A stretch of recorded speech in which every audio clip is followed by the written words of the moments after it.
Aloha, it's very wonderful to see you again. Tell you what, with these songs, there's a couple different things that we can do. When we're moving from like our C major, whether we're playing in an inversion or not, if we keep our bass hand down below and we move it, especially for the key changes, like in that last song, C major, one of the things we can do is practice our hand crossovers for just our inversions.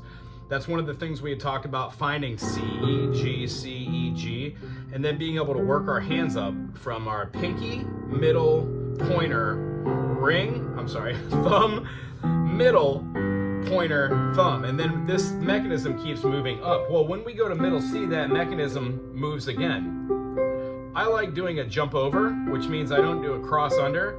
It might take a little bit more and put our hand in a weird position. But if you're doing like an F2, sometimes we would consider playing the chord, no matter if we're in the first version or second version. And when we go down here, we lay down our low note and let the sustain hold it while we play the same chord. So we'd have the fill space, and then this chord would be held by this hand while we do another run, maybe with the other hand. So what we're doing is we're filling the space or holding that space. Now you can hit it twice. You can even go like something like,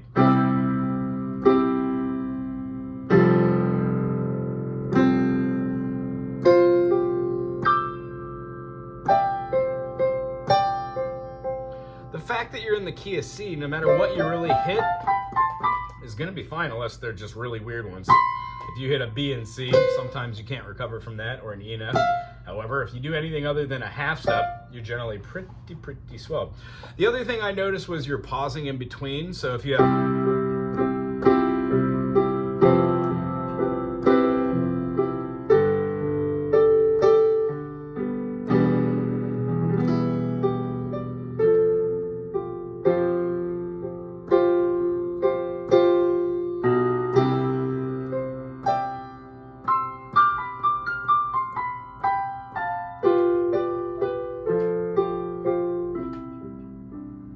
no matter what your intros are, having the pause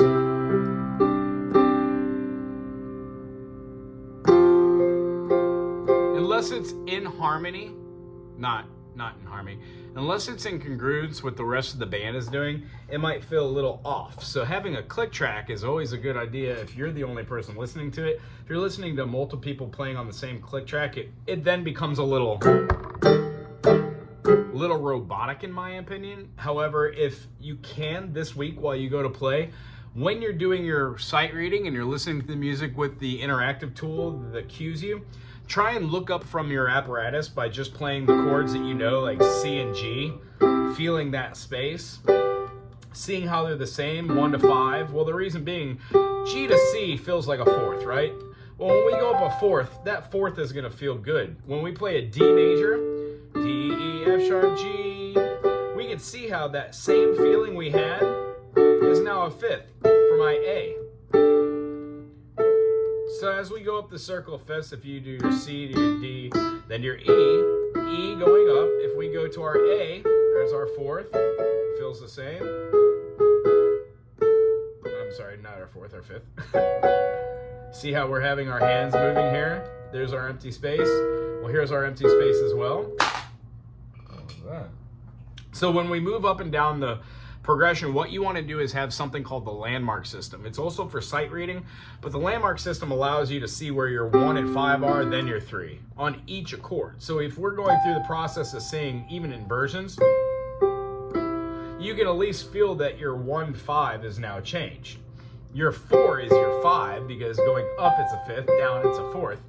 So we kind of think these are the chords that we're going to want to move when we're doing inversions.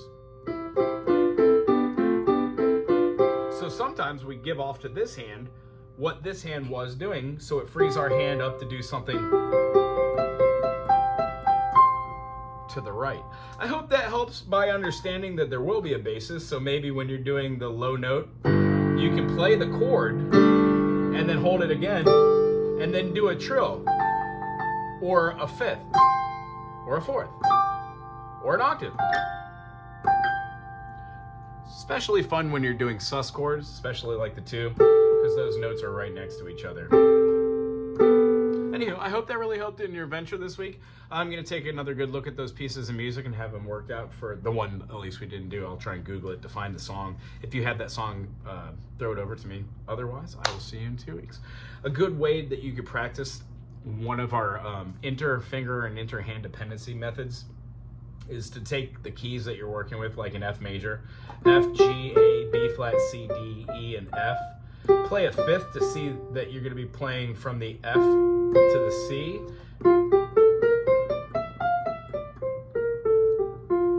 And then put it down at a fourth, working all those notes, including the note that correlates to the key. So in the key of F, you'd be playing 5 notes.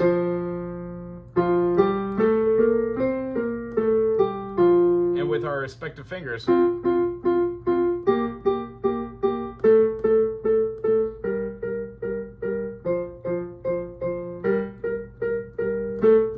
know this seems boring right now, but this will help in the long run. One really cool thing you can do is then move those down and play the same notes you would have played for that key. So you'd have, I'm sorry, that should have been to hear it.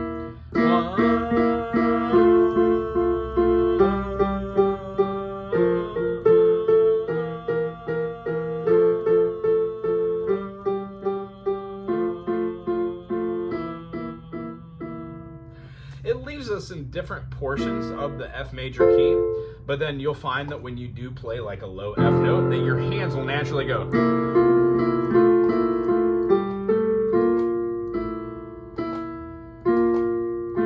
You'll find all the notes you want. Easier explained in the key of C. C major, 1 to 5.